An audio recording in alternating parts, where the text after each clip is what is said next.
So yeah, how are you? Well, I'm doing well. How are you guys doing? Doing great, man.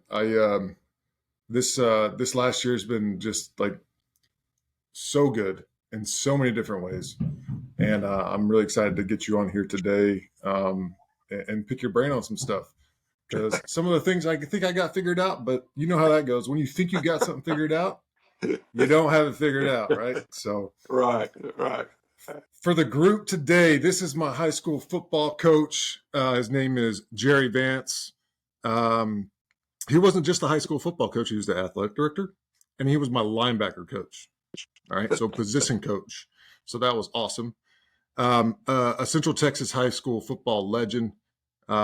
He won't think that, he won't say that, but I'm going to say it. Held a 155 win to 46 loss record at the home there in Liberty Hill. Is that right? Yes, I just want to make sure. Okay. yeah. Now in retirement, and we'll get into what he's doing nowadays. But I like to talk, so I'm going to talk about, um, you know, where he came from a little bit, which was 2 years played college ball at West Texas State, Yes. and then coaching path, lots of different places that ended at Liberty Hill, but Artesia, New Mexico. You used to say something about Artesia water during water time. Did that come from New Mexico? Oh, yeah. Yeah. Yeah. All right. Yeah. Good stuff. Artesia, New Mexico, Alice, Texas, Dimmitt, Texas, which is where my dad's side of the family's from, up that way where there's nothing but, crops and Cornfields. fast Yeah. cars. Yeah. Did some time at Reagan High School, Texas, Gregory, Portland. Yes. That I'm thinking, and I'm not sure yet. I'm thinking that was a big one for you, like a big growth time. It was. There were a couple of things that happened during that time, but yeah. Yep, Gregory Port. good stuff. From there to the San Marcos, Texas, where Texas State is located, where my wife went to college. And there's a nice story there at San Marcos for sure. And then on to Liberty Hill. So that's my introduction for this guy, Mr. Jerry Vance, Central Texas, and all of Texas high school football coach, legend. Now, we're going to get into some memories here. And my memories, usually I get like memories from a few people, right? Yeah. In this case, I got 1, 2, 3, 4, 5, 6 of them. I could have gotten a lot more, but I picked a few folks. One was already a podcast guest on this thing that I so enjoy doing. That's why I keep doing it.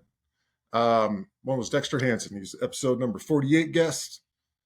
He was our quarterback. So as a sophomore, he started playing and starting through the senior years of 2002 to 2004 seasons. Michael Cole, fellow senior of mine, pulling guard, not really a guard, but a pulling guard. Now in the Army. You just talked to him yesterday. He lives in Kentucky.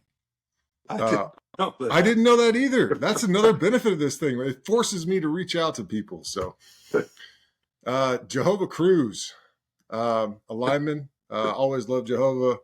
Matt Escamilla, so one of the 3-headed monster wing T running backs at the time.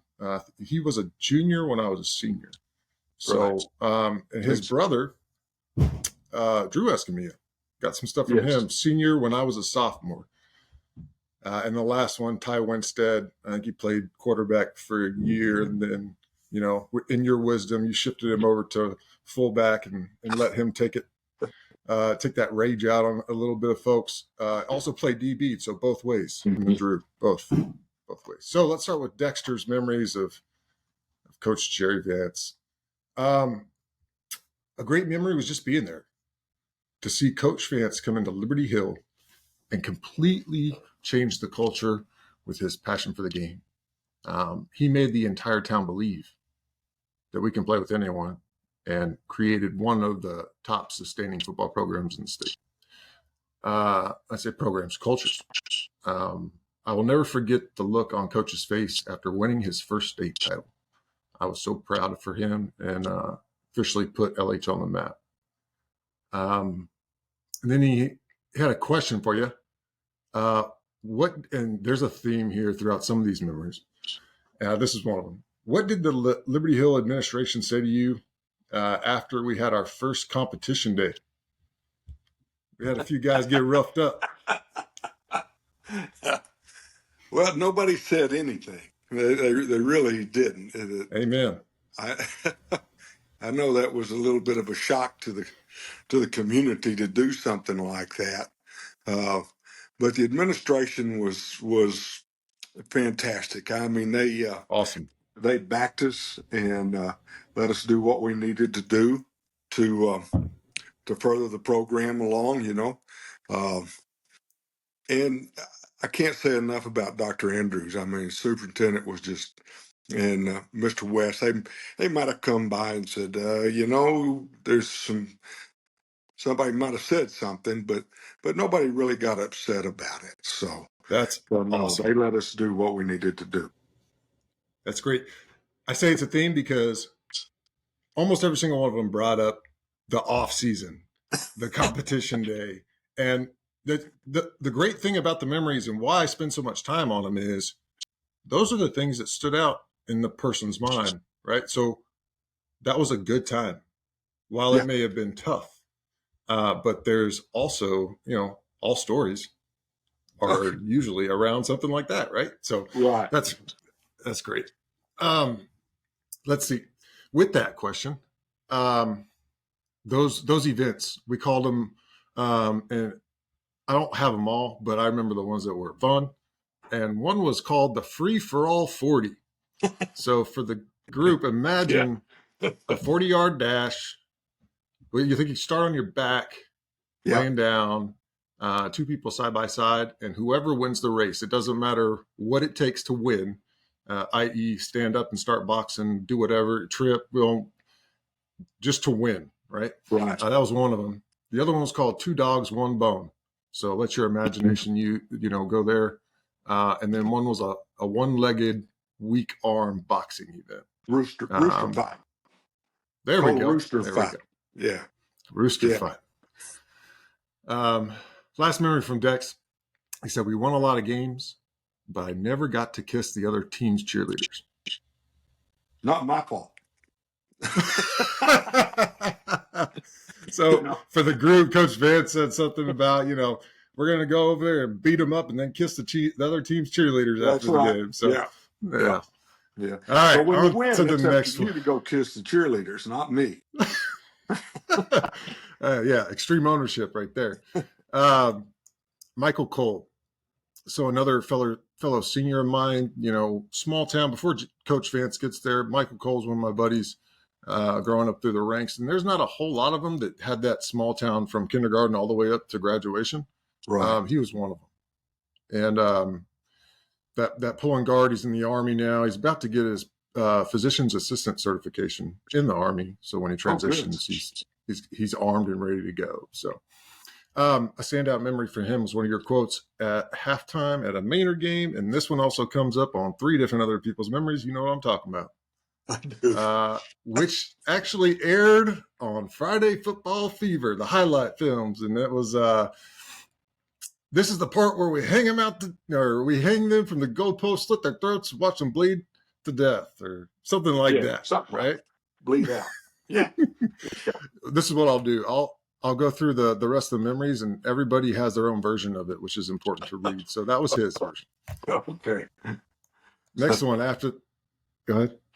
Go ahead. No. I was just going to say, next memory from Michael Cole was after the Jasper game. The sun's going to come up tomorrow. Your mama's still going to love you, and so am I. Yeah. Right.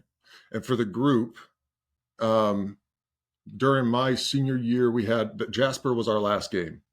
If we would have won that game, we would have gone to the state championship, right? And talk about a good team, fast, hard-nosed guys. When we lost it. And that was your closer to that game for the seniors. And, I appreciate that as well, for sure. So Michael Cole, he was and still is one of the most influential parts of my life. I know I'm a better person and leader because of Coach Vance. I used Hold the Rope while I was at basic training. It helped me inspire some other young soldiers that were really struggling to make it. theme there too, especially for me. I used it too, especially when I came into a really bad situation in a manufacturing plant. And one of, I always pull tools from the past, right? I think we all do. That was a tool I definitely pulled during that time. So Mike said, last one, I would not be the leader, person, or father, ShamWow, I am today without his or Coach Walker's influence. So, all right, Jehovah Cruz. He was a lineman. And Yes. there is no bigger heart in the world than a guy like Jehovah Cruz. No, I'm going to say guy like Jehovah Cruz himself. Very authentic. He loved the energy you brought as a leader, pushed everyone to be great, brought out the best in us. Remembered when you had us redo to it is, hey, stop practice. We're starting over. It's not getting off to a good start. He also mentioned holding the rope. He still uses that to this day. And, I saw some, I have just got back on Facebook. I haven't been on there for a long time because I was pretty busy at the time, but now I got a little bit more time. So that's good. And I saw he just got a promotion and I asked him about it because I reconnected with him, right? He's now a captain leading a San Saba correctional facility. Wow. How cool is that? Wow. That's impressive. Yeah. I also shared a picture with him, and I'm going to do a share screen moment that I found going through some old stuff. If I can figure it out, give me 1 second. Let's see. I'll cut out this downtime. Share. You'll appreciate this. Share screen. All right. Window. Boom. There it is. You see it? I do. Yeah. So I think that was, it's me and Jehovah. I think that was our senior year. We're no longer in the program, right? We're kind of thinking about what's next. Yeah. So we went up to the field and we had these boxing events. Yeah, I remember that. I remember the stories. We weren't there. We didn't sanction that. And you never encouraged it, right? That was our own. No, we never encouraged it. We didn't discourage it, but we didn't encourage it either. ShamWow. That's amen. All right. Stop sharing. Cool. I had to bring that one up because that one made me smile the other day. Next memory person is Matt Escamilla. Like I mentioned earlier, he was a junior when I was a senior. One of the three-headed monster, and that's what we called it back then. And it is a freaking monster still today. I just love watching that wing tee work. Oh my gosh, it's like, and when LH gets into a playoff season, I start watching it, because I just want to see it. I want to see him break the huddle, get to the line, and go, and then figure out where the ball went. That stuff is that's awesome. All right, so Matt Escamilla, first one was for him was anytime a helicopter flew overhead, we would stop practice and all lay on the ground. The second one was, again, restarting practice mid-practice. And for him, if I remember correctly, we started one where we were just doing passing drills, ... Passing drills, LOL. Like we weren't even getting physical yet. It's like the tone wasn't set, right? Right. Setting the tone at the beginning, that's an important one. Third was the Maynard speech. So he said, the quote was, slit their throats and hang it from the goalposts, watch them bleed to death. So that was pretty close to Mike's. Overall, to me, he was the same guy day in and day out. Another ShamWow. Didn't change what was, working, and kept us hungry for challenges. I really felt like the off season was where the magic was. Okay. So the off season, again, the square. So that was one of them. Yeah. One of the events of the off season, the free for all 40, the rooster fighting, I think we even starflighted somebody one day. And I know Yeah, who he is. that's just yeah. I remember Yeah. that. Yeah, Hey, but when you, it's also, you got to take risks, right? It was a, yeah. But in high school, I mean, you have to. You don't put people in harm's way on purpose. And agreed. in that particular instant, some things had happened in the school day that we didn't know about. Yeah. In particular, one young man was hitting on the other guy's girlfriend, and we didn't know about that. So Yeah. when we accidentally paired them together, It the just, jealous one got after yeah, true. But I also like, that's the stuff that we remember though. And even it. the person that got on that helicopter that one day, he probably looks back on it and is like, that was some good stuff. I haven't talked to him about it. I haven't talked to that guy in a while. Maybe I need to call him after this. So, um, continuing with Matt Escamilla's memories, this one's going to be a long paragraph, but I thought it was enough. I thought it was important enough to talk about. The drive for doing the little things right and having everybody do their part is definitely what produced the leaders among us. I carry that same work ethic with me today as a general superintendent for HL Chapman. I'm over the entire Austin division. And it's funny because I use the simplicity of how we approached the slot T. While it may not look a whole lot simple, it is very simple if the entire team does their job during the play, right? You just can't miss your job.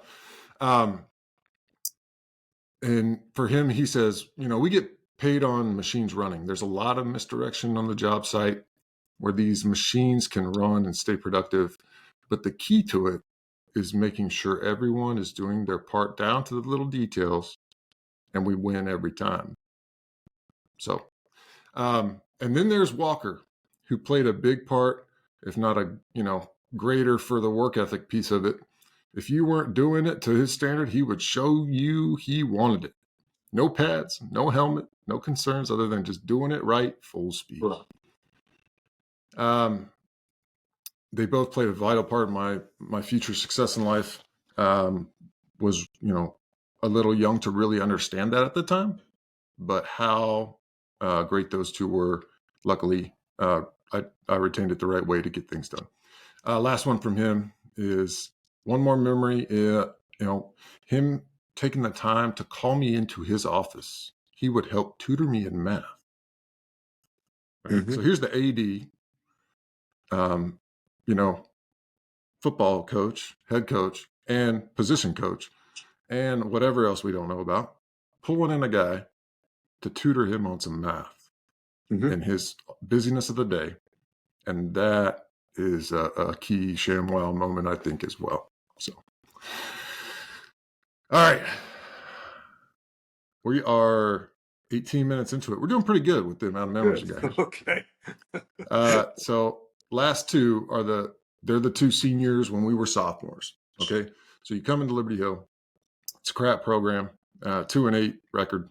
And then you're looking at who's going to stand up, who's going to be my future leaders within the next couple of years. This is that class, right? To help make the mentality shift and all that kind of stuff. Drew Escamilla. Remember when Vance first got there, he told us that we were never going to win the eye test. Besides our two tall guys that were all skinny, we weren't the most threatening looking group back in 2001. We're going to have to learn how to be the toughest and the meanest ones on the field that first year. Vance was an eye opener of some expectations. I think a lot of my senior class in 2003, including, Jeff, the coach's son.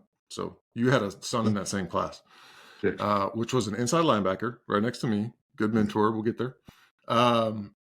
This was essentially long.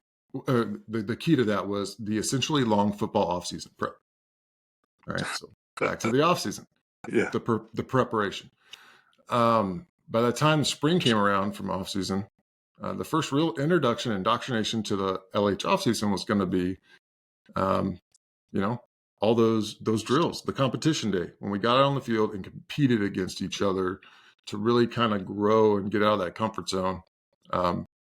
He said, as for us country kids, hell, we loved it.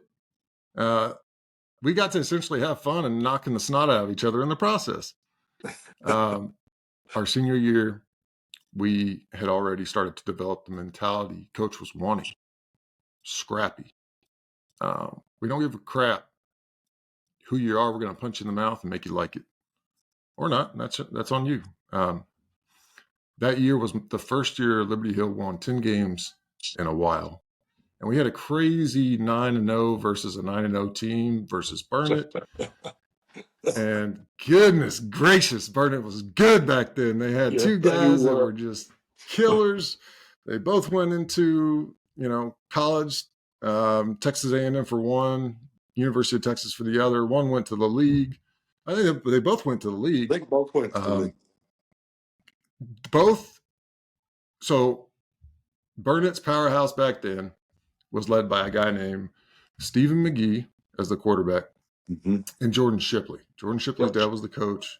Yeah. And so those guys from a 3A, a small 3A, well, no, they were the big 3A back then, small town, to go to the NFL on the same team in a 3A. They had an offensive lineman who went to Arizona. Oh, goodness. I didn't track that because maybe I didn't remember him too much. That's a good thing. I don't remember his name, but yeah, those other two were something else. It's hard to forget that. No doubt.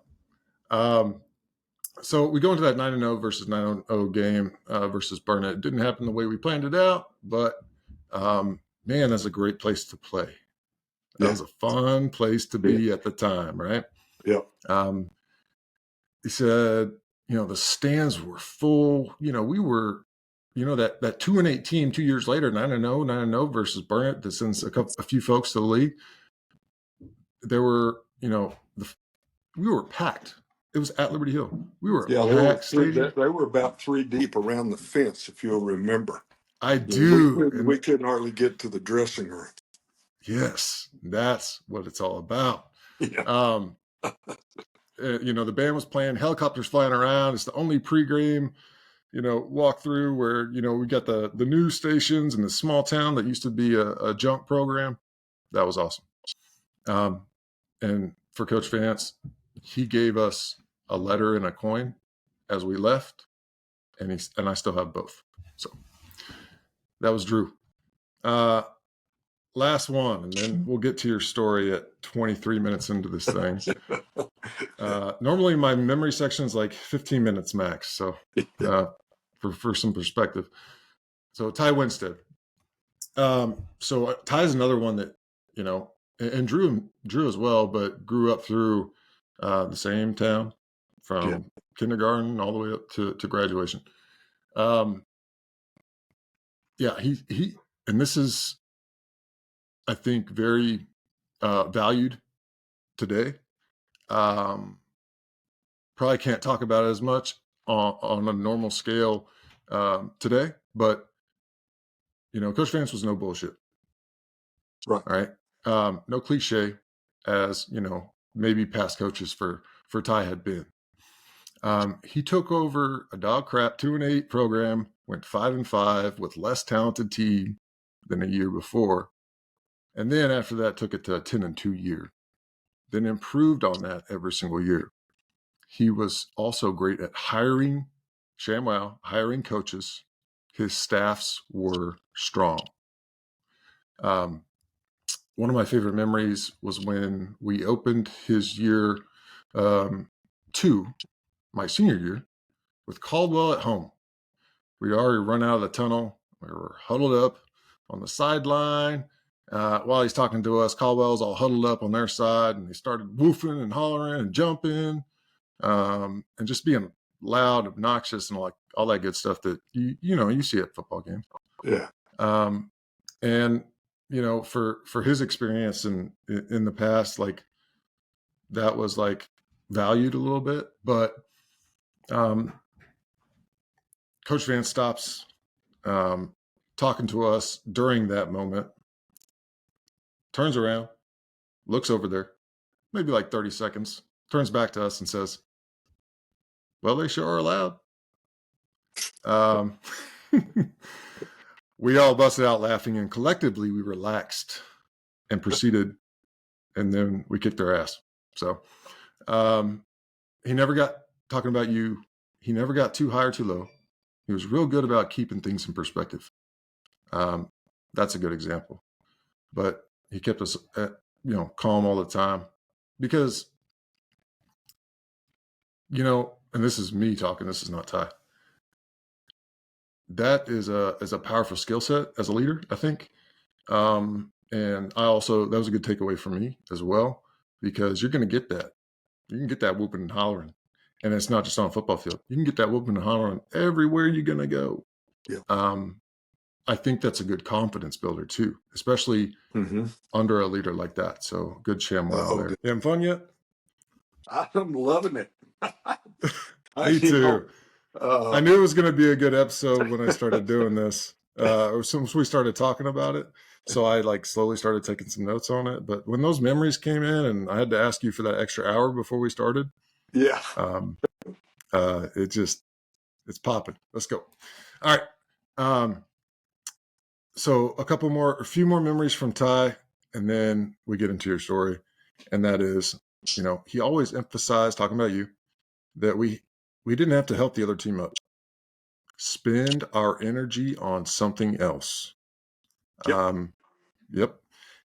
I always dug that philosophy. That was from Ty.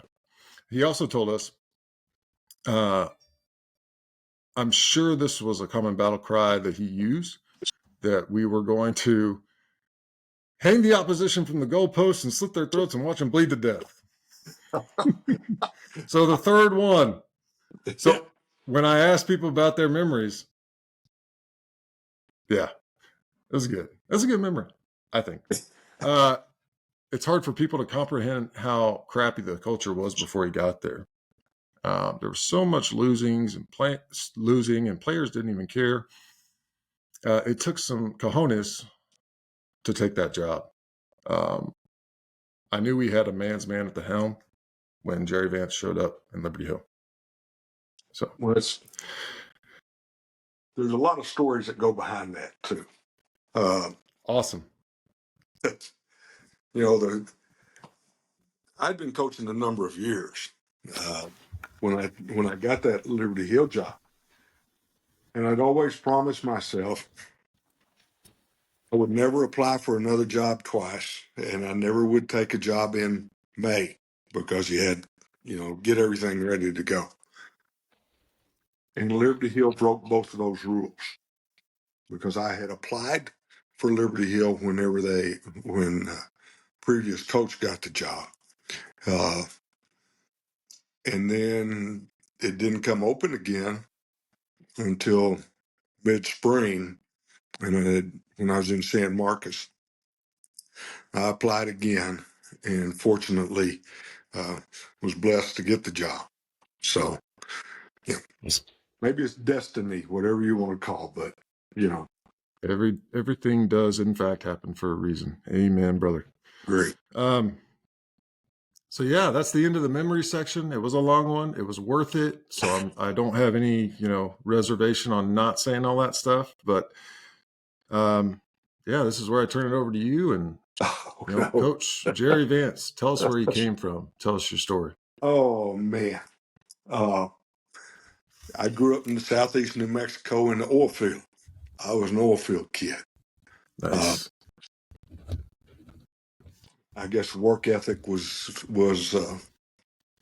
began there. Went to WT on scholarship. Played a couple of years. Played with, and I think this was one of those moments, where a young kid grows up. But they had a couple of guys there that. One guy's name was Mercury Morris. He played for Miami. on the undefeated seasons, Super Bowl deal, and a guy named Dwayne Thomas, which played for the Cowboys, played in the Super Bowl and all that stuff. Is that in the Aikman days, maybe? No. This is way Oh, before that. This way was in before that. late Okay, goodness. 60s. Late Oh 60s. man. All right. I feel like a dummy now. Keep going. No, you don't need. Uh, the point is, you go in and all of a sudden you're the cannon fodder. And back then, football was a lot different. We've gotten smarter in football than what we were back then. The head coach was a short ex. I think he might have been an ex-Marine. But anyway, um, his language, you get real surprised. You didn't know that there were curse words like that. And Yeah.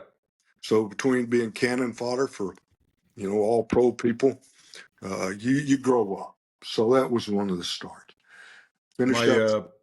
my primary, sorry, I'm gonna do this is a problem with cutting in. My primary listening audience is Navy football, right? I think Okay. a lot Yeah. of them will say the same thing about a guy named Paul Johnson. So Yeah. Okay. All right. Yeah. It keep was a going. for a 17-year-old. I was real young for a 17-year-old going in his first 2 days in college and getting baptized like that. I went, ooh, this is the real stuff. And Yep.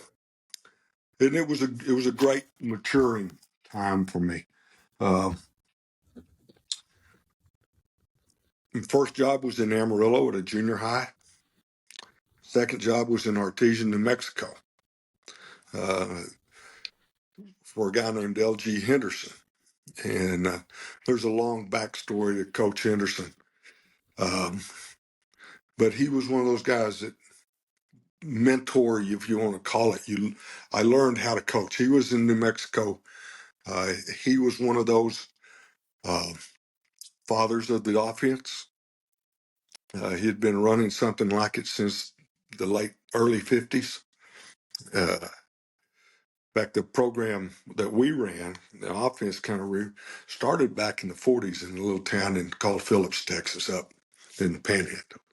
Anyway, uh, LG had been in Artesia for a number of years, won 6, 7, 8 state titles in New Mexico.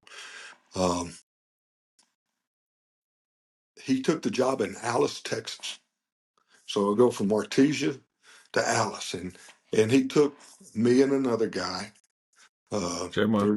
There were about three of us that left Artesia. I was in Artesia for 8 months.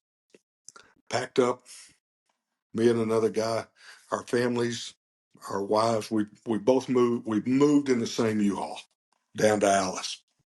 So Nice. we stayed in Alice for about 3 years. Uh, got a job in Dimmitt with Bruce Bush. Bruce Uh, Bush. I was the defensive coordinator for him.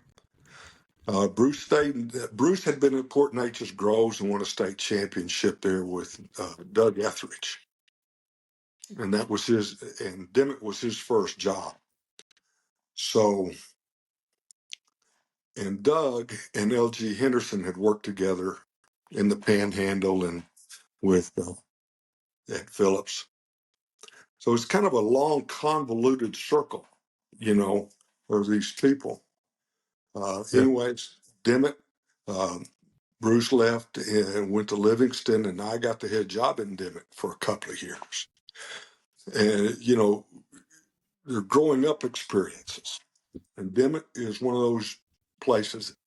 Uh, it's hard for a football coach. So I go in the superintendent in the second year and say, I need you to do this, this, or that. And if you do, then I'll stay. Otherwise, I have a business opportunity I can go into. And he looked at me and said, I'd hate for you to miss that opportunity. I walked out of there and said, hell, I just fired myself. Yeah. So I left Dimmitt, went to Hobbs, New Mexico for a couple of years. Well, tell me how that worked out. Because I got a similar experience. Well, it worked out okay. I coached in Hobbs for a couple of years, and I went back. I went to selling chemicals in the oil field, and that's when they moved me to Reagan County to Big Lake. Okay. I'd been coaching for 10 years, been a head coach. I was young, dumb, and I knew everything. And like I said, I fired myself. Shamwa. Kept, went to Hobbs as a sophomore football coach. Left the profession and went selling chemicals. I was going to get rich in the oil field. And after about 5 years of that, and I was pretty successful. I took a brand new territory up to 150, 200,000 a year. But most of my people were independents. They weren't the Conocos or the Exxons or people like that.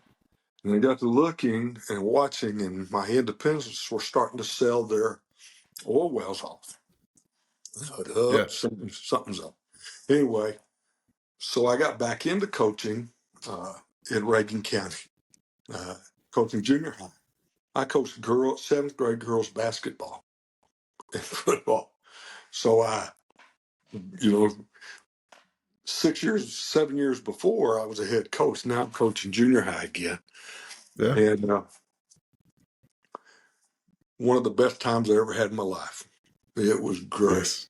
We had a young lady that played in the pros, one of the best athletes I ever coached.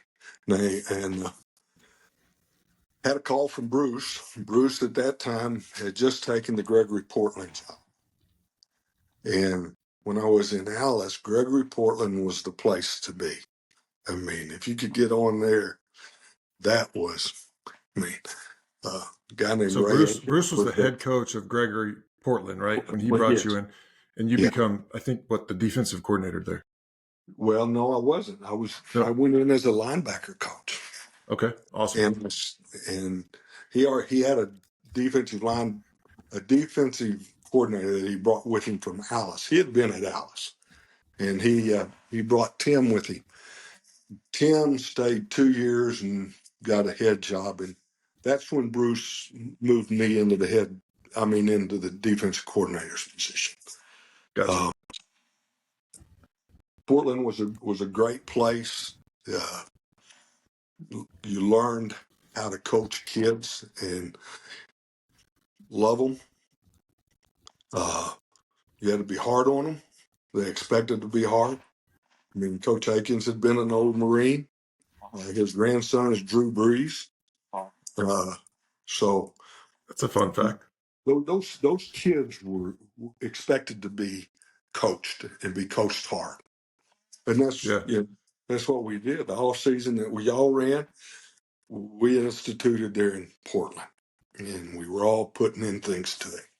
So stayed in Portland for 8 years. Bruce left in 5. Okay. They brought in a guy from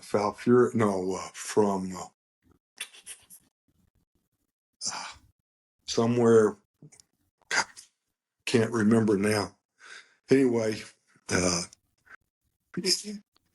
he was a disciple of June Jones and the run and shoot and things like that. So I'm still calling defenses, and we do pretty good for 3 years. We're in the playoffs every year, and I keep telling him, you can't be nice to these guys. You got to get at them. You got to get on them and get going. Yeah.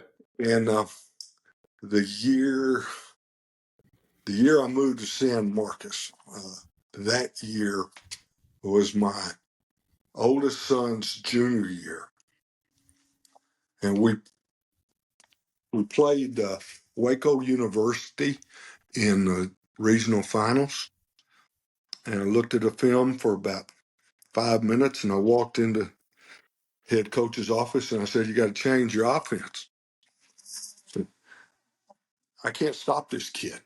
I can tell you right now, that's not going to happen." And if I'm calling 90 snap, it's like going into burning. Yeah, I remember Coach Walker's notes or maybe it was your notes on the scouting report. So you put out a scouting report going into Yes. that game when you're thinking about, hey, I might need to make a change like this, like you just talked about. And talking about Jordan Shipley is like, this guy's got more moves than Jello on a washing machine. Right. Yep. Right. So Yep. this guy had that. Yeah. Yeah. Uh, his name was LaDainian Tomlinson. Oh, goodness gracious. So there's a picture on the internet somewhere where LaDainian's running and my oldest son is trying to hold on to him. You know. Anyway, we get beat, I don't know, 51-28. And the head coach makes a defensive change without telling me. Brings in another guy. Doesn't tell me I'm fired. Doesn't tell me anything like that. So Yeah. at that time, Bruce's son was playing at Southwest Texas or at Texas State, and Bruce got the job at San Marcos. And he called me. He called me the 1st of March and offered me the defensive coordinator's job. Said, "How fast can you be here?" And 2 weeks later, I was coaching in San Marcos. Left Nice. family in Portland. I was staying with other coaches, and we got started. Um, Took Nice. San Marcos the first playoff in 31 years. And 4 years later, I got this Liberty Hill job. So Nice. thankfully, Can I this. back us up to Gregory Portland real quick? Because I did Yeah. do a little bit of homework with you. There's a million articles out there with Jerry Vance, and hey, we played good, boys did good, and all that kind of stuff. But one that popped out to me was when you were talking about the Gregory Portland job, and you were playing a team, and you're 0-4, I think, that season. You know what I'm talking about. First year. First year. Okay. Yep. Head coach told you, if we don't win this game, you're out. And Yeah. I think you were down 21-0 at halftime, and you came back to win it. Yeah. Tell Yeah. us more. Tell me There more. were there were I'm three of interested. us. Yeah. It was Beeville. We were playing Beeville. And Beeville, they're a lot better now than they used to be. But there were three of us. He brought me, the defensive coordinator, in, and the offensive coordinator. And I said, Yeah. guys, pressure in Gregory Portland is to win. And we're 0-4. If we don't win, you guys are gone. I mean, Yeah. Bruce is not shy about that. He fired a whole defensive staff when you're in the mid-season. So it wasn't smoke. This was Yeah. serious. So he was direct most of the time, you think, Oh, very Bruce? direct. Yeah. Okay. Yeah. But you probably appreciated that. Oh, yeah. Yeah. I wish they'd give us a little more time. We move into a new house, and the guy that was hooking up the gas meter asked my wife, said, "Oh, so your husband's a coach?" And she said, "Yeah. Yeah." He said, "Well, you're not going to be here very long." He must have known Bruce. Yeah. You know how that is. So Yeah. anyway, we go in at halftime. We're down 21-0, 28-0. We end up winning 28-21, 35-20. Anyway. What did that take? How'd that happen? Like, was there any like an epiphany or like some sort of magic that was made or No, we no? just grabbed them. Said, guys, this Nice. has got to stop. Well, you can't be playing like this. We got to do something. And Bruce was Yeah. a real good motivator in halftime. I mean, he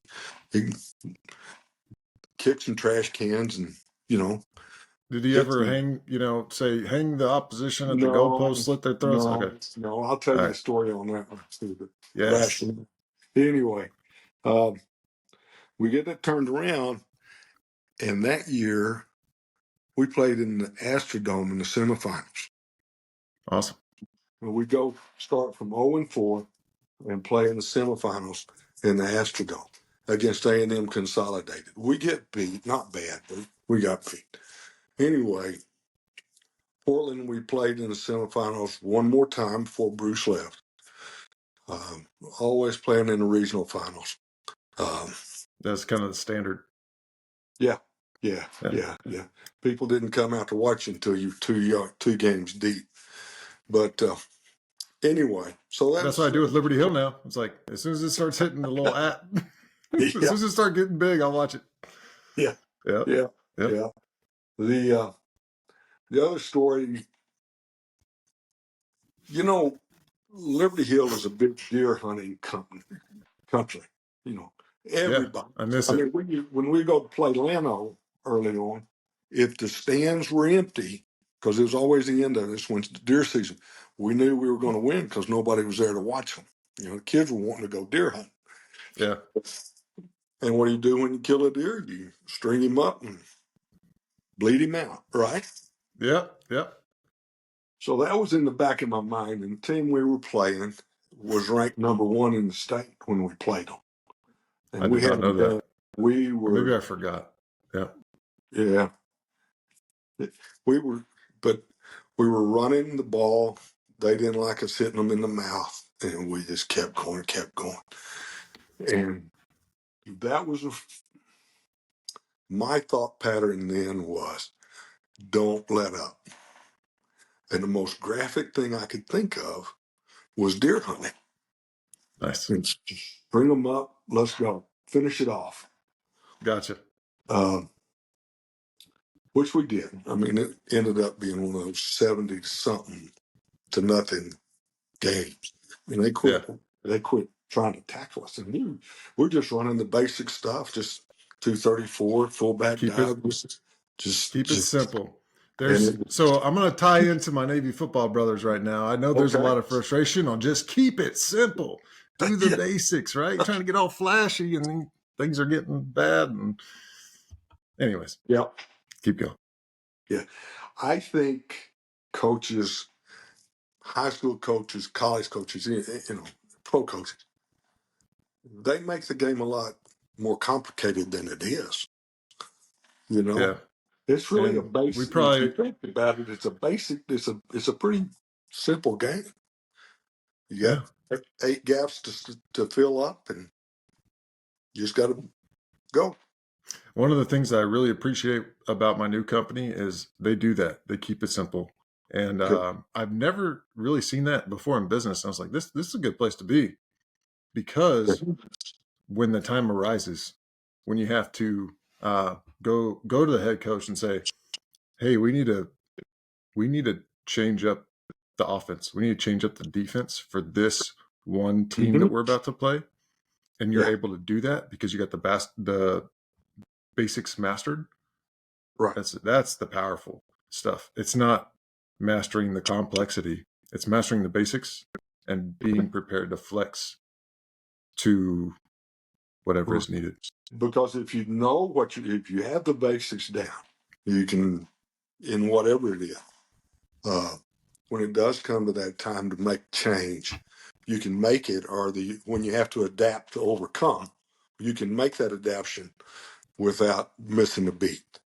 Yeah. Uh, Case in point with us, after the Jasper game, the next year we played Cuero in the regional finals. That team always has an awesome, outstanding team. Speed, we couldn't we couldn't give them we couldn't back up 50 yards and not cover them. I mean, they're that fast. But we were playing them, and we looked out there, and the outside linebacker is just he's 10 yards back from that slot, and that slot was right by him. And he's turning around running as fast as he can. And sure, they complete the pass. They beat us. But it dawned on me, we need to do something. We need to change something. So we made a couple of little tweaks the next year and won a state championship. What'd you So change? the secondary, uh, and we really didn't change. Well, I guess we did change it. Uh, we used to run 81 all the time. We went to something called 11, which was 81 on both sides. We made a couple of personnel changes, or didn't change personnel, but changed the responsibilities. And we were able to run our basic split stuff and still cover people the way they needed to be covered. That was So, always my biggest weakness in football was coverage. Because I like to, and I'm going to attribute, for a memory for me for Jerry Vance was get downhill, no yeah. back steps, read your keys. So that was So, an introductory for me for keys. So every week we're going up against an opponent. All right.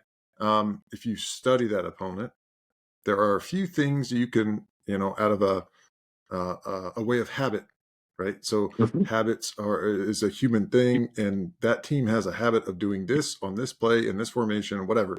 So if you can understand the keys, you've already got an edge on your opponent Right. through that study. So I just wanted to bring that up because while I was usually pretty good at those things, I could never cover anybody, and Buddy Green knows it.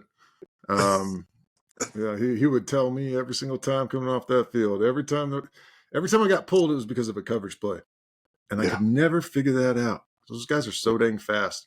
But as a linebacker, if you don't have any back steps, get downhill right away, read your keys. Yeah, it's 75% of the problem. It's that other Yeah. 25% that's just can't get it. Well, sometimes we always thought that, everybody's throwing the ball, it's like Daryl Royal said, when you throw the ball, there's three things can happen and two of them are bad. So if we can stop you from running and you throw the ball, then I've got a 66% chance that it's going to come out favorable in my favor. All the So more reason to run a wing tee, not throw the ball until you have to. that's Because if right. you're good at that, like the basics, Then you you've can won throw the most of the ball. battle. Yeah, Yeah. for sure. Yeah. Cool. Exactly. So that was about it. We get to Liberty Hill and we make that little tweak and we run. We get a couple of state championships, and the program's been taking off since then. And Yeah, you're only as good as your staff. You really are. damn well. You get your you. And I always told the guys in the coach's office, I know I'm the guy that they come talk to. You're the ones that are making this happen. So we So were how'd very you do that? What was your hiring approach? We got some memories already from you coming into this program, this organization, and then one, what was your strategic approach to making the turnaround? Two, how'd you hire? Because I mean, even us, we could see that it was, I mean, don't get me wrong, Jerry Vance is a bad guy or bad MFer. He comes in, but he also brings a lot of bad guys with him. When I say bad, you know what I mean. Yeah, I understand. One of the things, and I tried to hire, especially at the first, people that I was familiar with, that I had coached with, that had been in the same positions with us in different places. Um, So your network, so through the network, yes, sir. Um, and I always wanted good teachers, good teachers, good people in classrooms. If they can teach in the classroom, I wanted people that had coached in junior high, because if coached in junior high. you can coach in junior high and teach a seventh grade kid that doesn't know whether he's coming in the door or out the door, how to get some basics going, Yeah, then how that's much something I used to better? use too. I used to use that as well because if you can teach it to a 10-year-old, Sure. then you Then can likely succeed in whatever else you're teaching. that's what I wanted. I wanted good teachers for a couple of reasons. First of all, you had to be able to get across what we were trying to teach. And then I didn't need a principal on my ass about you not taking care of your business in the classroom. Yeah, So I remember good that too. teachers, That's another memory. yeah. So good teachers was always a big thing. Um, when I first got there, I brought in Les Gold. Les and I had coached Yes. together at Portland, and he had gone I was on going to to say, head. I thought you probably pulled that guy from Dimmitt. No, No, I didn't. Okay.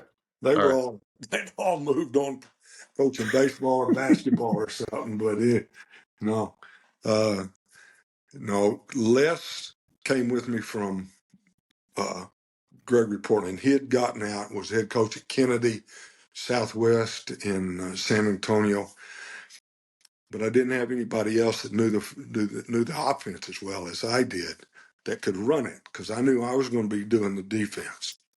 Yeah. And Coach Walker was coaching junior high at San Marcos, and he had been with us. I'd been impressed with Coach Walker because my youngest son played for him in junior high. And the big game was when the two junior highs played each other. And Jeff he did some things to win. He ran a couple of trick plays that wasn't against the rules, but he took the liberty Very creative. to make it happen. Yeah. So I brought him in as the running backs coach. Okay. And for the listening group, because I'm just now tapping into this Liberty Hill space, right? I had Dexter Hansen on here, but most people that listen to this are Navy folks. So Jeff Walker is who Coach Jerry Vance is talking about, and Jeff Walker took over the program once Jerry retired. Right. Jeff had As left in '08 yeah, and took over the Rogers job around Waco. And he had gotten sick. He got out of coaching and come back to Liberty Hill. He had been in Liberty Hill for a couple of years when I decided to retire. And I told the superintendent what I was going to do, that I was going to go talk to Jeff because I knew he had the experience, would keep the program going with what we had been doing. And went and talked to Jeff, talked to the superintendent, and after you jump through all the hoops, they hired Jeff when I retired. And gotcha. Jeff was there for, I guess, 3 years before he passed away. And then he had brought his brother in. Yeah, But there are still 1, 2, 3, maybe 4 coaches still there that I had coached, that coached with us, even back in '06, '07. So they've got a lot of continuity in the program, which I think is important, especially for high school, very. to be successful and to continue that success. And you and I always told you guys, it's easy to climb that mountain. Getting It's up hard to to the stay there top, it's hard to stay there because everybody's so looking up your much. skirt and everybody's trying to get to you. Yep. So So so how'd they've you? been able to hold that up. So that's good. What was the key to pulling him into Liberty Hill? Was there like, hey, this is a good opportunity, or he was just like, I follow you? How'd that go? Both, Both. both. Nice. He was in junior high. He had been a all-state running back in Cal Allen down close to Gregory, Portland. I believe it. And that guy Yeah, used to beat us all out to the field every day. yeah. It was always a contest between he and I who was going to be at the field house the earliest. Yeah, Oh, that's a good thing. and so we always did that. I never wanted. I took my turns in the laundry. You know, doing the Yep. laundry and throwing it. I always felt like if I asked a head an assistant coach to do something, I should have done it myself. Or That's a you good know, find your broom right there. I don't know if you've yeah, ever seen that YouTube video of the find your broom, uh-huh, but that's a good one. yeah. So Jeff came with us. He had the opportunity to come to the high school because that's where I was bringing him to the high school. Opportunity for him to do that, and then when Les left, went back to San Marcos. It was a natural progression to move Coach Walker into that offensive coordinator's role. So, Yes. Awesome. Um, what's your favorite memory of Jeff Walker? oh gee, my knee. I know you probably got a huge memory bank there, but You know, I think I don't have one in particular on football. I think I think my favorite memory of Coach Walker is how much he loved his family. Amen. And to Shamwow. me, being able to be a good teacher and being a family man, uh, I didn't need to have to worry about whether you're going to come in hungover the next day. I needed you to be there ready to go. And I never Yeah. had to worry about Jeff. I mean, um, I and his dedication to his family is my Yes. favorite memory. There's millions of Awesome. them on the football field, you know. Yeah. I guess the Well, funniest one is I'd keep going down there and say, "You need to learn how to control the clock." He said, "But I'm scoring all the time." I said, "Yeah, I know, but we got something seconds. You need to cut oh, but slow yeah, it down somewhere." my Navy buddies are gonna love that right there. Um, yes. So, another one with Jeff Walker is, for those that don't know, he took in Dexter. Yes. When Dex's family had to move out, it was like, all right, you gotta have to move to Burnett. You're gonna play for Burnett. Yeah. You ain't gonna play behind Steve McGee. Um, Yeah. took him in, True. kept him there, and very similar memory for Dex, just like you shared, I think. Yeah. So, last one on Jeff Walker. Okay. What was the best behind closed doors conversation you may have had with that hothead, um, that you can share with us? Oh, let me think. And I'm sorry I didn't prep you for that because I was just brainstorming right before we started. I thought that would be a good one to just ask. We never you know yelling at people behind closed doors was never my style. I'll yell at you in front of everybody. Yeah, and, But and that's not what I'm asking. I'm guessing just like that. So there was a disagreement at one point between you and Walker on something, and uh, I don't remember what it would be, but I always said, Jeff, I'm the guy they're going to fire, so it's going to be my way. And I got you. he I understand. he went that way. I mean, he was loyal. I mean, he was extremely loyal, and you have to have that in that business. Awesome. If you got somebody stabbing you in the back all the time, you're not going to be successful. You're not going to set up a good program. But Shamwow. Jeff knew he knew he was the right hand man. He knew if I Awesome. needed something, I'd go right to him. But he also knew that when it came down to making that decision, it was my decision because if they were going to get mad, I want them to be mad at me, not those coaches. That's the reason I wore a different colored shirt. Wasn't to be different from anybody. Well, I guess it was. But I wanted those daddies up in the stands to be mad at the guy in that off-color shirt, not like everybody else. Because I wanted a target on my back.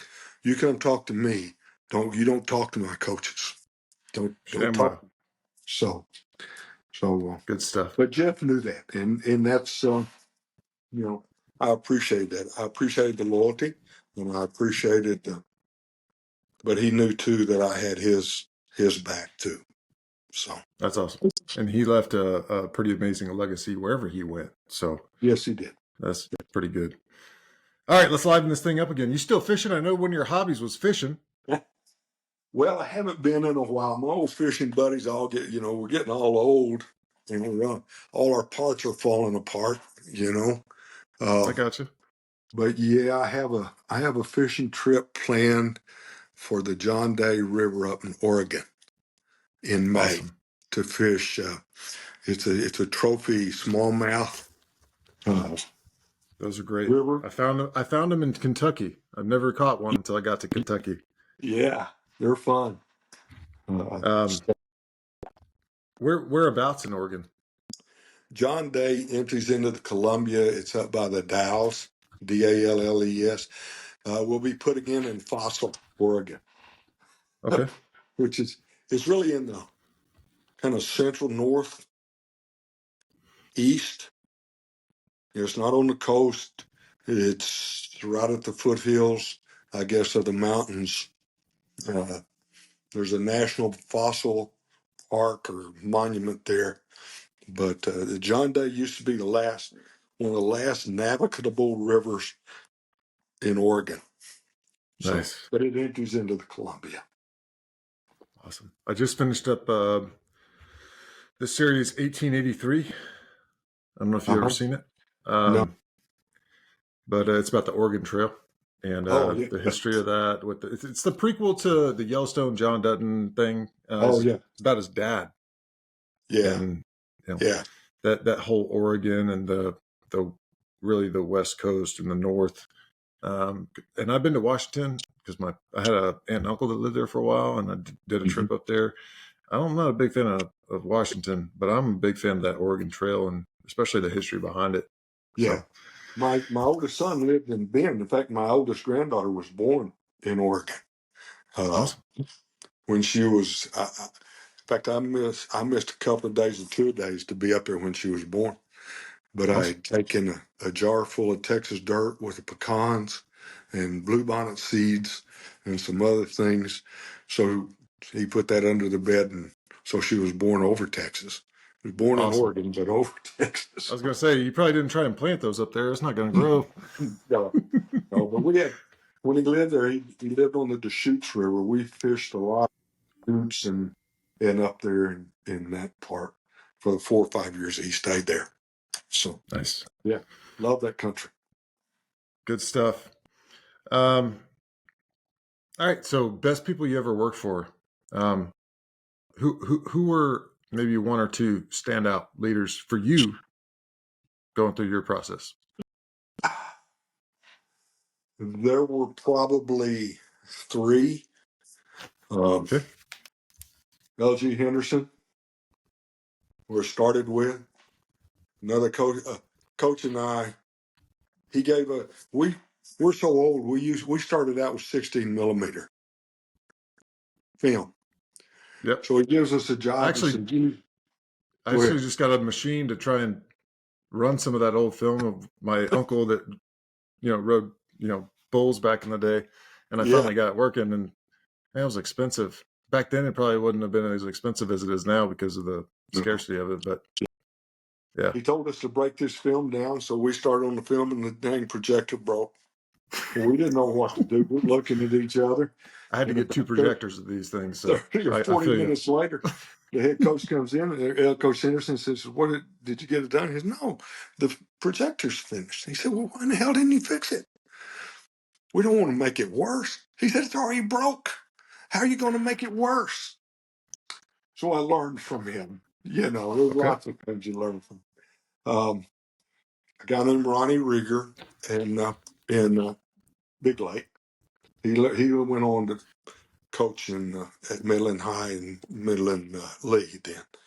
But nice, he got me back into coaching into junior high. And a good guy. Played a semifinals game.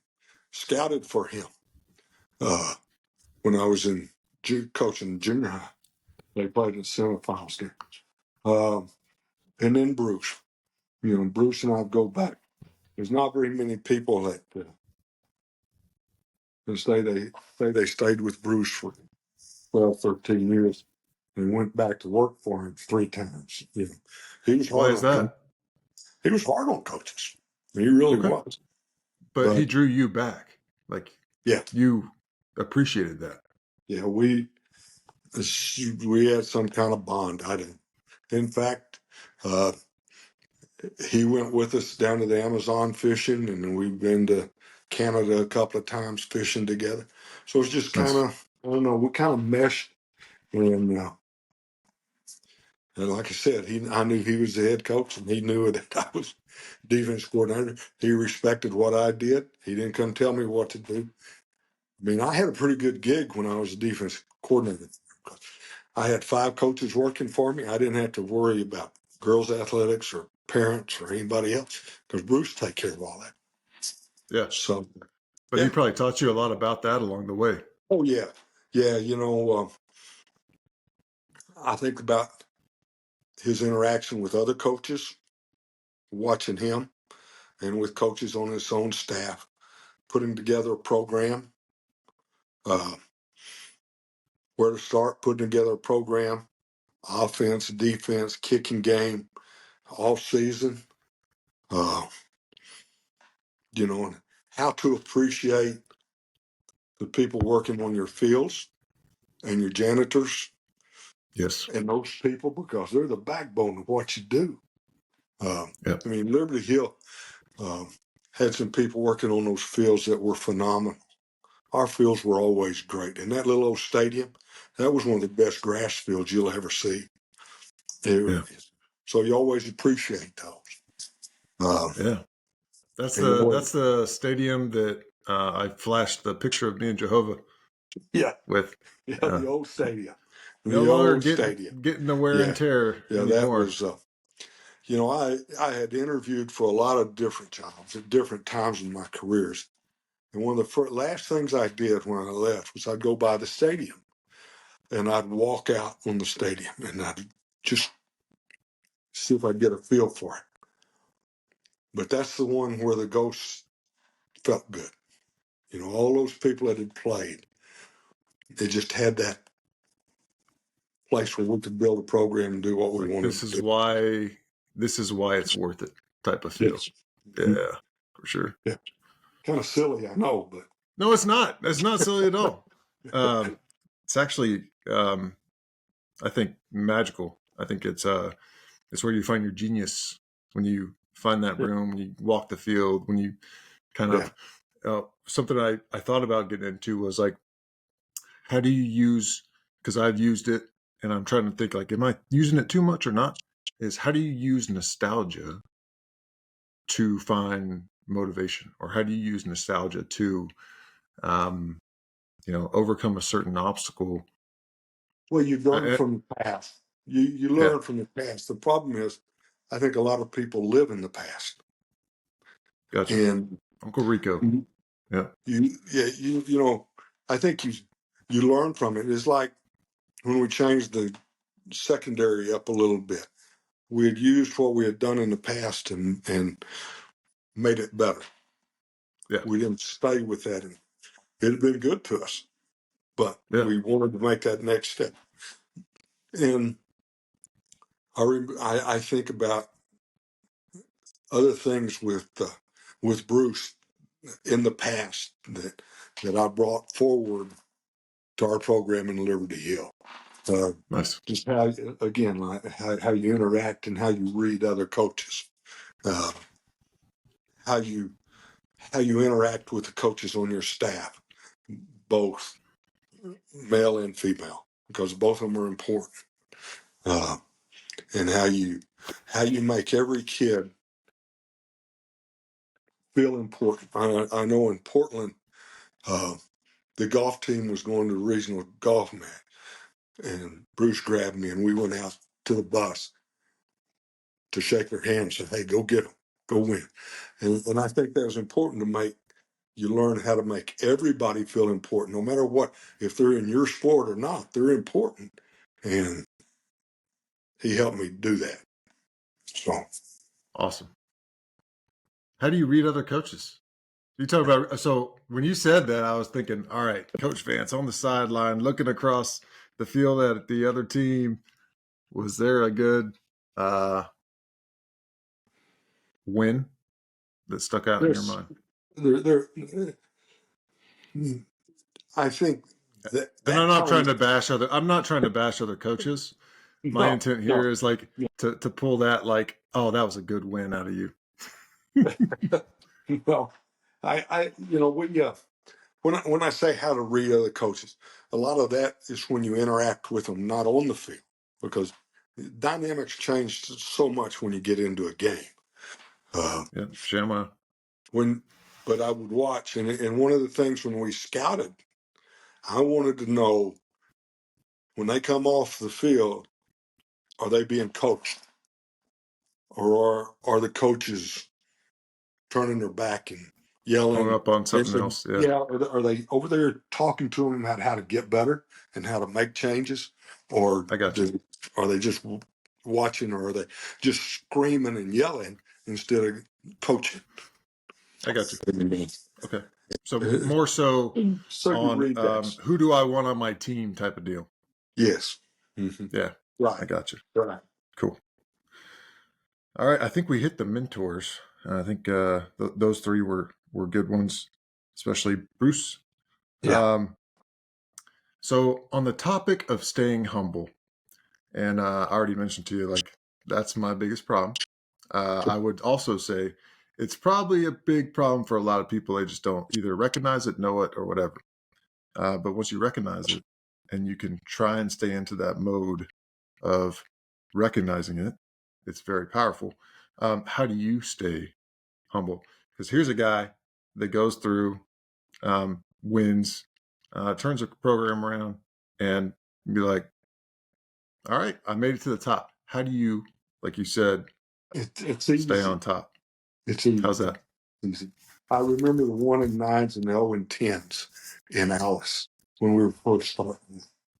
I, I've been there, you know, and I'm Yeah, not going to beat my chest about it. Tony, I was blessed. God blessed me and opened up some doors that I didn't know there were. And not only did He open them up, He pushed me through them. yeah, So I've been to that low part. And if you don't gotcha. remember that low part, when you get to the top, you've wasted it. You've wasted the whole day. You can't appreciate being up there and how much hard work it took and how many people were there to help you get there. Um, ShamWow. it's, Remembering the 0 and I mean, my 10s, the 0 and career 9s. Yeah, has been it's been everything that I wanted it to be when I started out. Uh, it, I started. I didn't like my high school coach. In fact, I got into coaching. And, a lot of people say, well, I got into coaching because my high school coach was great. I want to be like him. I got into high school coaching because I didn't want kids to experience what I had experienced. So I remember those things. And I yeah, remember, so that's what keeps you humble. I mean, I'm not even special. I'm not even better than anybody else.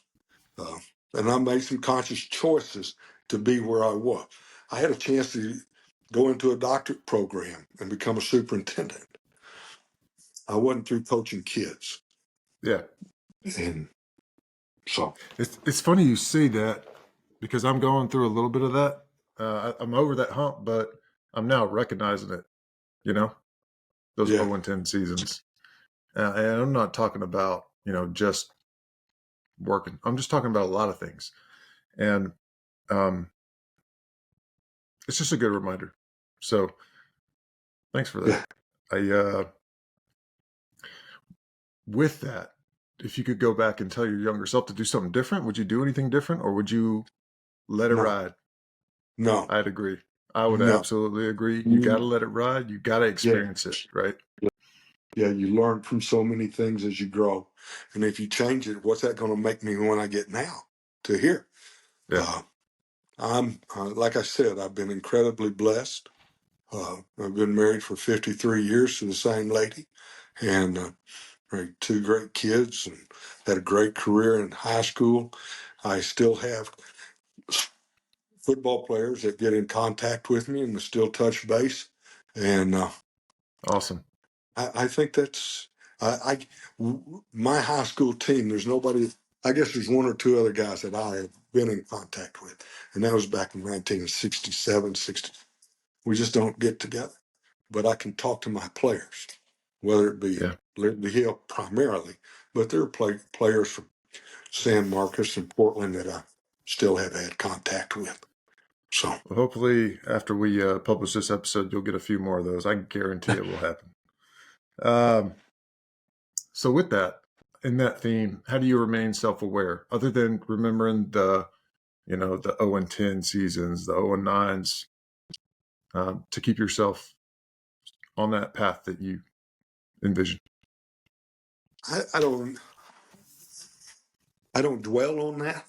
I don't dwell on our successes. I try to keep moving forward. Uh, I get up every morning. The first thing I do, there's a series of devotionals and things like that that I start the day out with, and I think that kind of keeps me grounded.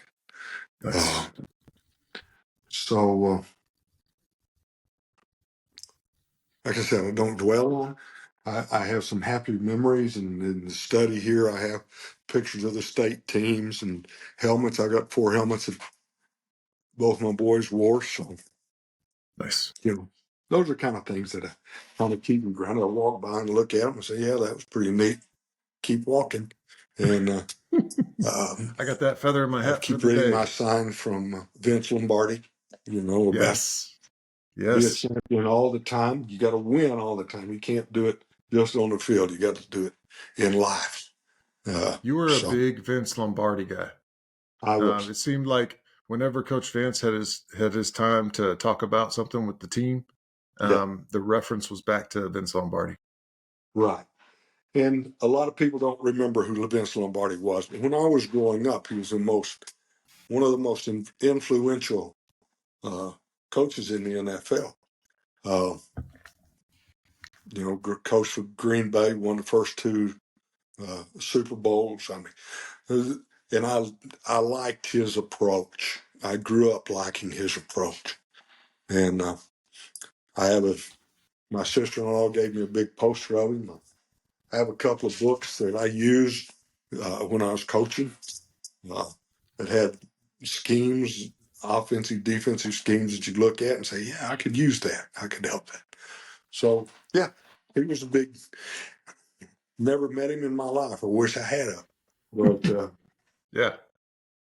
but I really, yeah, I used a lot Yeah. of. I he and if Mike Leach had been coaching back then, I'd have used a lot of his stuff. I like I a lot of like stuff Mike Leach said too. I liked his style as well. Uh, a lot of people didn't, but I did. I appreciated that style. So biggest struggle today. So something you're working through currently. Is there anything that you're working through right now that? Whew. Yeah, yeah. You know, I retired in 2006 and 17 season. And I retired because in 2016 I got up one morning during the season. So I got to go to work. It's on Saturday morning. I got to go to work. And if you have to go to work when you're coaching, then it's time to move on. Uh, I had I got you. I had enough time in, I could retire and do all that.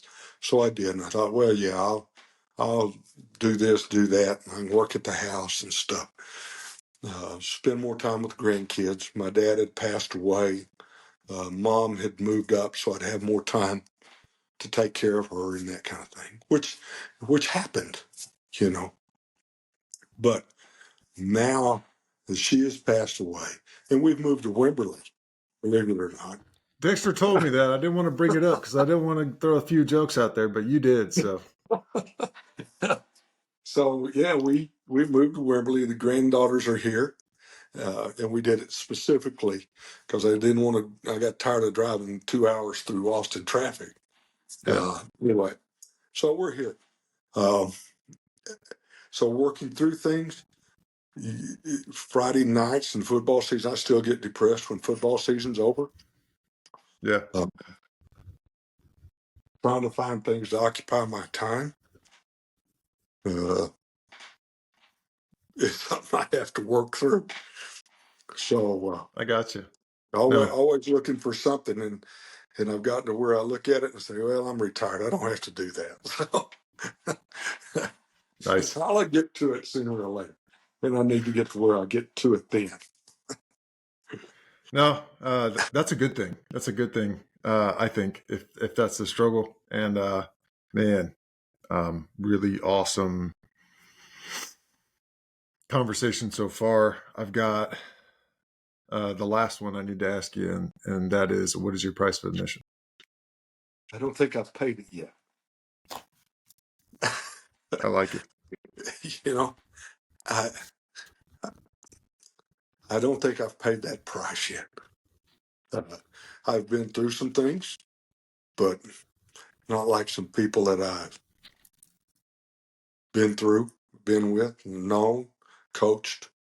Uh, you know, I don't think I've paid that price yet. Yeah. Especially for the guy that's feeding you some of those devotionals. Right. Exactly. Yeah. It's good stuff. We got, yeah. I think I pray for those guys in harm's way all the day, every day. I've had some kids that we coached that are not with us because of some, whether your politics are here or there, that stupid old men put them in harm's way. Which, Yeah. anyway, just me. What'd you learn today?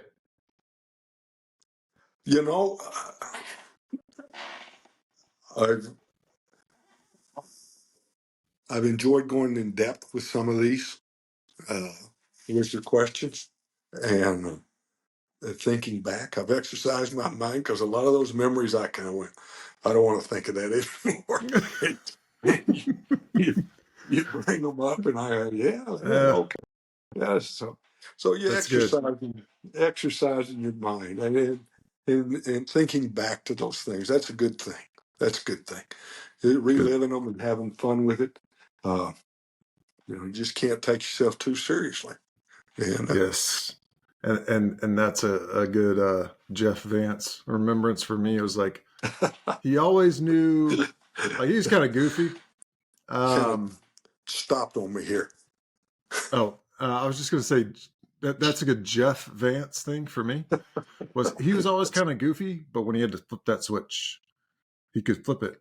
But he always had this like everything's gonna be all right type of Yeah. mentality to him, and I appreciated that.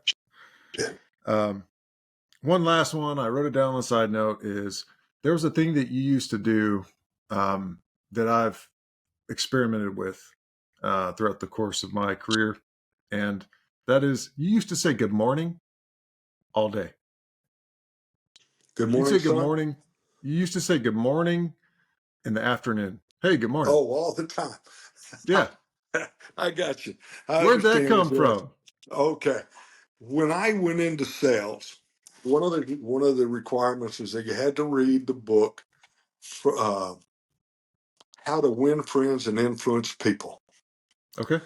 Uh, and one of the things was that I brought from that was when you greet somebody, always say good morning, because if it's morning time, then they'll say good morning, but in the afternoon they'll go, they might remember you, especially if you're I sales. got you. That's an important thing. They need to remember who you are. And they say, well, it's not morning. I said, yeah, it is. It may be in Tahiti or somewhere like that, but it's morning somewhere.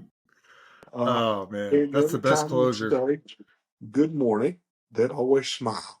And it's always a good thing to leave people with a smile. Love it. Man, I've been thinking about that one for, I don't know, what is it, 2005 to now? It's like, I don't know, 12 years ish. I don't it's more than that. Thanks for closing that chapter. And obviously, thank Deanne for your time today, and tell her, thank you for everything else through there. Cause I know throughout this entire podcast episode and everything we talked about, she was the backbone of what you did and Oh, supported you yes. through all the way. There's a lot of So things, those questions we had talk about. And I nice. said, what about this? And she said, you don't want to say that. That's not good. So, yeah, I will. I will. And you tell Awesome. Amanda hello for me, too. Okay? I will. Absolutely will. All right. Thanks for getting on today. This was a baller episode. And yeah,